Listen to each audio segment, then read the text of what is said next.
Next idiom যেটা most important সেটা হচ্ছে দেখো a game of two equal halves. Most important a game of two equal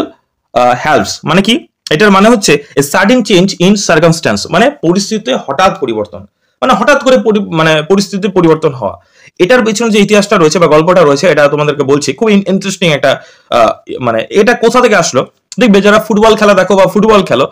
মানে first half ধরো না, ফার্স্ট হাফে কোনো গোল হলো না, ঠিক আছে, ফার্স্ট হাফে কোনো গোল হলো না,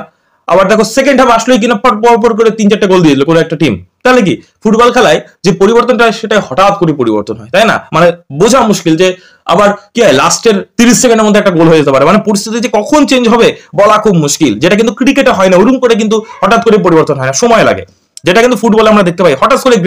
গেম চেঞ্জ হয়ে যায়, লাস্টের 1 মিনিটেও কিন্তু 2টো গোল হয়ে যেতে পারে, তাই না? তাহলে হঠাৎ করে পরিবর্তন এই যে ফুটবলে হয়, এখান থেকেই a game of two equal halves, ঠিক আছে, এই ইডিয়ামসটা কিন্তু উৎপত্তি